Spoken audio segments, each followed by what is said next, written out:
Welcome back, guys. Today we're going to continue our NFL predictions with the Cleveland Browns. And I honestly don't know what to think about Cleveland this year. Was it, they had some good moments, they had some not good moments. Most of their not good moments were courtesy of Deshaun Watson's suspension. But when Deshaun Watson came back, he didn't look like the same QB from Houston. And part of that will be blamed to rust. Remember, he hasn't played since 2020. But now with the full off season, things should be looking better for Cleveland.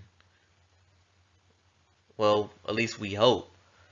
But we know with Cleveland, the word Cleveland and hope usually don't match in the same sentence. But hopefully things go well for them. Let's take a look at their last year's schedule. And they went 7 and 10 last year. But they got some quality wins in some of those games. Like Carolina Panthers, the first time ever they won on opening day.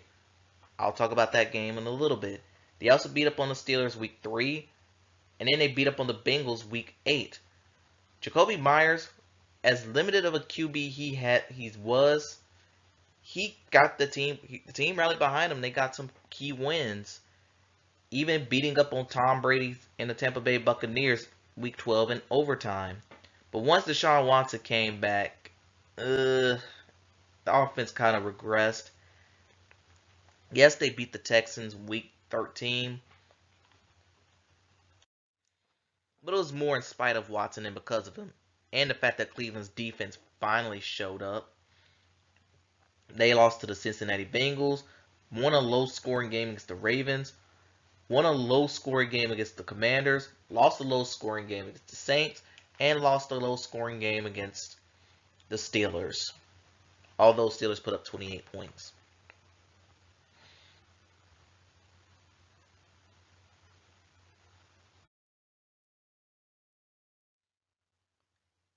And now for the highlights. Remember when I talked about Cleveland won an opening day game? It was their first opening day win since 2005. Nearly 17 years ago. And leave it to Matt Rule for ruining that streak. And it was also thank Cade York for making a 58-yard go ahead. Then there's Nick Chubb. At times, I feel like he's been underused as a running back, but he's a really good running back. And then they beat the Buccaneers in overtime. Thanks to Jakobi Meyers go ahead game time touchdown to David Njoku. And then Nick Chubb called game in overtime. In the rain.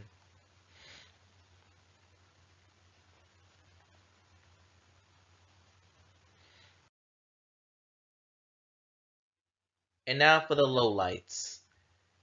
The Joe Woods defense. Well, at least before Deshaun Watson started. Because that defense was terrible for most of the games. But once that Tampa Bay game happened, I think the defense got better. They started making plays. So, but Joe Woods, he was as shown the door, and now calls Denver his home. And like I said with Deshaun Watson, I could chalk up his struggles to rust.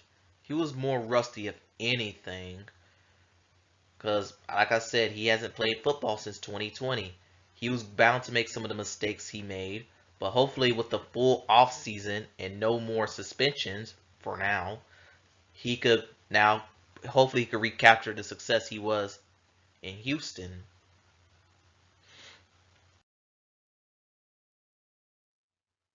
And now for some acquisitions that they had. They added Jordan Atkins, a former target of Deshaun Watson from Houston.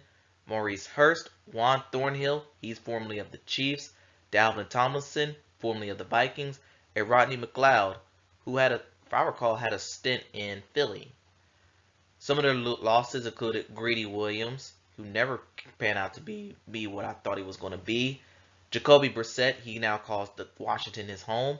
And Ernest Johnson, who calls Jacksonville his home.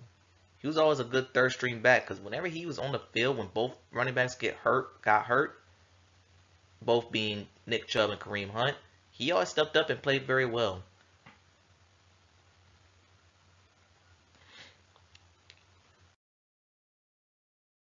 And in the draft, they didn't have a first round pick or a second round pick because of Deshaun Watson. But at the third round, their first pick was Cedric Tillman from Tennessee. And many people had some of the recent mock drafts they had up leading up to this had him in the first round. So this could possibly be a steal. And I could say the same for DeJuan Jones, a tackle from Ohio State, who they took in the fourth round, local talent. But they also added another QB in Dorian Thompson Robinson, quarterback from UCLA.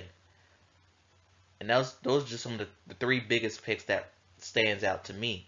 So for Cleveland, can Deshaun Watson overcome his rust? Let's take a look.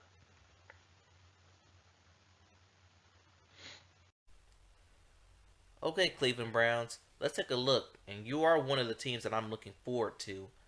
And it starts off with week 1 against the Bengals. And if I know one thing, for some reason, Joe Burrow tends to struggle against the Browns. I don't know what it is. And I think week 1, you're going to see a testament of that. I got the Browns winning week 1. Followed by week 2 against the Steelers, though. It's at home. I am going to get. It's at Pittsburgh. I definitely got the Steelers winning that game. And that takes us to week 3 against the Titans. I got the Browns winning. Followed by losing to the Baltimore Ravens week 4, which gets them at 2-2 record at the bye week. They have a very early bye. That could be problematic. The 49ers, I tell myself that the 49ers will be one of the best teams in the league, regardless of who's at quarterback. I got the 49ers to win. Followed by the Indianapolis Colts, I got them winning that game. And then week 8, I got Seattle winning that game. So the Browns right now are at 2-5 or 2-6 at this point. And this is where things are going to turn around now. Got them winning against the Cardinals. The Cardinals are going to be terrible. Got them avenging our early season loss to the Ravens.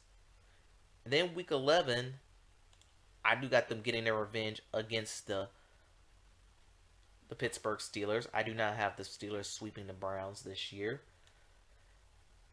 Got them beating the Broncos week 12 on the road. Week 13, I'm going to give them a loss to the Rams, though. I do think if the Rams are healthy, they will be back to normal. Week 14 against the Jacksonville Jaguars, I got them winning that. Followed by week 15 win against the Bears, a possible Saturday. Another win against the Houston Texans road. Week 17, the enemy do the big winning that game. So basically, have the Browns splitting with everyone in the division to a surprisingly tense on the season. Yeah, I know. I'm just as shocked as you are about this, but hey, that's how some of my predictions fell. It happens. So let me know in the comments below what you think about the Cleveland Browns this year. Thanks for watching, and I'll see you next time.